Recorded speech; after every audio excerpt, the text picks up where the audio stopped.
Civil Media. Јас ќе почнам со она што професорката Најчевска прво почна и Джевдет Хајредини. Мислам дека стварно е најголемиот проблем токму тоа клановско, племенско однесување и мислам дека изворот, зародишот на тој проблем и на многу други постои кои се мултиплицираат во општеството е изборниот модел. Едноставно, пратениците, оние кои ги избира народот, не се народни избраници, туку се партиски избраници. Од тука нивната одговорност, отчетност, оди кон партијата и кон племенскиот водач, што би рекла професорката, а не кон народот. Затоа што народот не гласа за луѓе, не гласа за пратеници и народни избраници, народот гласа за партии.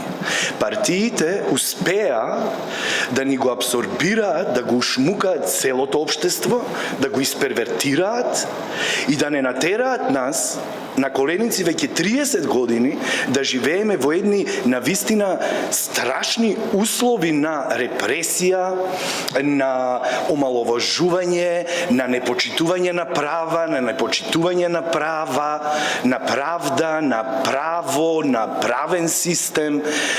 И мислам дека како перспектива ние како граѓански организации, иако не ни се на сите секако дека изборните модели тоа не е во фокусот на нашата работа.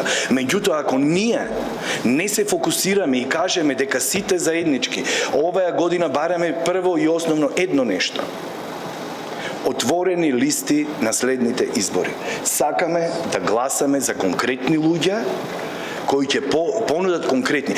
Од тука ќе почне да се расклопува клопчето на реформи.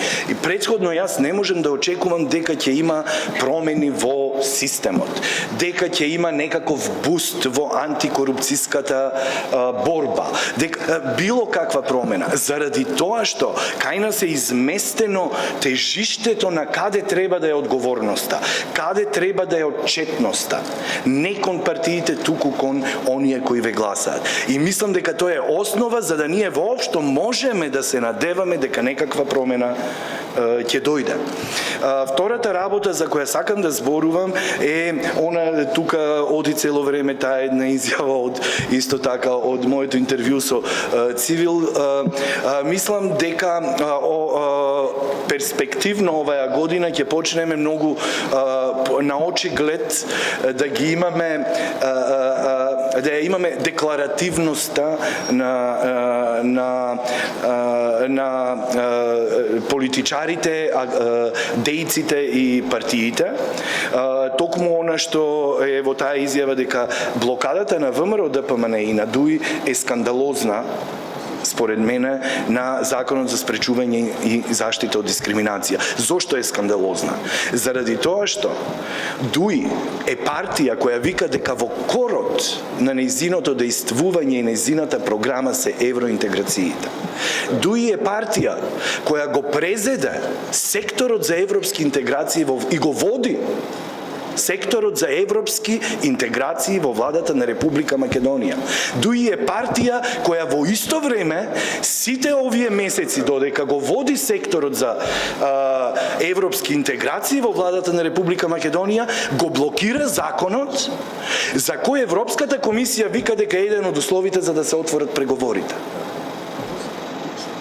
Или јас тука нешто не разбирам, или сум глупав, или не знам, некој треба да ми објасни. Како може партија која во корот на својата програма, која ги раководи европските интеграции во владата, значи ги има сите механизми и ресурси, за да не однесе малку понатаму во тие интегративни процеси, во исто време блокира закон без кој вика Европската комисија ние не отвараме преговори. Каде е тука вистината? Мислам дека оваа година веќе ќе почнат многу повеќе да ни смрдат на сите лажните изјави, лажните залагања. може би ќе почне многу повеќе да ни смрди таа никогаш не нарушена коалиција помеѓу ВМРО и ДПМН, која веројатно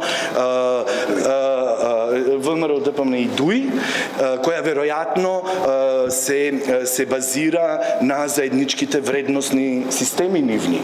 Корупција, тоталитаризам, популизам и сето тоа. Тоа е втората работа која сакам да ја кажем, и третата работа која сакам да ја кажем пред да завршам е дека ние конечно како општество ќе треба оваа година да ја надминеме паниката и стравот од дефинитивноста на нашиот статус. Мислам дека во моментов кај нас се случува една паника, затоа што ние 30 години може би бевме Словени, може би антички. Може би сакаме НАТО, ама може би па и не сакаме.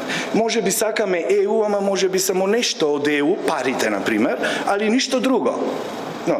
И во сето тоа ние флуидно можевме да обстануваме и мислам дека ни стана начин на живот, начин на себе обсервирање, начин на себе прифаќање.